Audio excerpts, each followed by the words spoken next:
ഞാനൊരു നിരീശ്വരവാദിയായത് എൻ്റെ അച്ഛൻ മരിച്ചതിന് ശേഷമാണ്.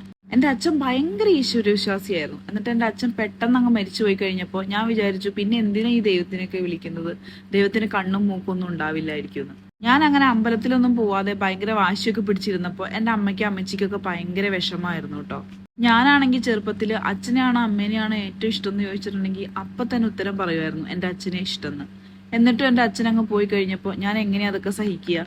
ഇന്നും ആ ഉത്തരത്തിന് ഒരു മാറ്റവും ഇല്ല കേട്ടോ. എൻ്റെ അച്ഛനെ എനിക്ക് ഏറ്റവും ഇഷ്ടം. പിന്നെ ഒരു സമയമായി കഴിഞ്ഞപ്പോൾ ഞാൻ ഇതെന്റെ വിധിയാന്ന് വിചാരിച്ചിട്ട് സമാധാനിക്കാൻ തുടങ്ങി.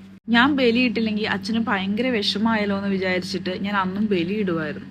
ഈ പ്രാവശ്യം ദുബായിന്ന് തിരിച്ചെത്തിയപ്പോൾ ഫസ്റ്റ് പ്രയോറിറ്റി ലിസ്റ്റിലുള്ള കാര്യം അച്ഛനൊരു നേരത്തെ ബലിയിടണം എന്നുള്ളതായിരുന്നു. തിരുമുല്ലാര അമ്പലത്തിൽ പോയിട്ട് അച്ഛന് ബലി ഇട്ടുകൊണ്ടിരിക്കുമ്പോൾ എൻ്റെ മനസ്സ് മുഴുവനും അച്ഛനോടുള്ള സ്നേഹവും കടപ്പാടുമായിരുന്നു. ഈ പ്രാവശ്യം എന്തായാലും എൻ്റെ കൂട്ടിനെ ശ്രാവണം ഉണ്ട് കേട്ടോ. ഞങ്ങൾ രണ്ടുപേരും ഞങ്ങളുടെ അച്ഛന്മാർക്ക് ബലിയിട്ടു. ഇപ്പൊ മനസ്സിനൊരു സമാധാനമുണ്ട്. ഞാൻ എന്തൊക്കെയോ ചെയ്തു തീർത്തു എന്നൊരു ഫീലിംഗ്. ഈ സമാധാനത്തിന് വേണം ഇനി അങ്ങോട്ട് ജീവിക്കാൻ വേണ്ടിയിട്ട്. പക്ഷെ ഈ അമ്പലത്തിന്റെ പരിസരമൊക്കെ കാണുമ്പോൾ എനിക്ക് വിഷമം തോന്നും കേട്ടോ. എന്തൊരു വൃത്തികേടായിട്ടാണ് നമ്മുടെ തിരുമുല്ലാര അമ്പലത്തിന്റെ ഭാഗങ്ങളൊക്കെ കിടക്കുന്നത്. എത്ര മനോഹരമായിട്ട് കീപ്പ് ചെയ്യാവുന്ന പരിസരങ്ങളാണ് ഇത്ര വൃത്തികേടായിട്ട് നമ്മുടെ ഗവൺമെന്റ് സിസ്റ്റം ഒക്കെ കാണിച്ചു വെച്ചിരിക്കുന്നതെന്ന് ഓർക്കുമ്പോൾ ഭയങ്കര വിഷമമുണ്ട്. അപ്പൊ തൽക്കാലം എന്റെ കടമകളൊക്കെ നാട്ടിൽ നിർവഹിച്ചിട്ട് നാളെ ഞാൻ അങ്ങ് തിരിച്ചു പോവുക ദുബായിലേക്ക്. എന്റെ അച്ഛന്റെ അനുഗ്രഹവും പ്രാർത്ഥനയൊക്കെ എന്റെ ഒപ്പം ഉണ്ടെന്നുള്ള പോലെ എന്റെ ജീവിതം അങ്ങനെ ഹാപ്പി ആയിട്ട് മുന്നോട്ട് പോയിക്കൊണ്ടേയിരിക്കുന്നു.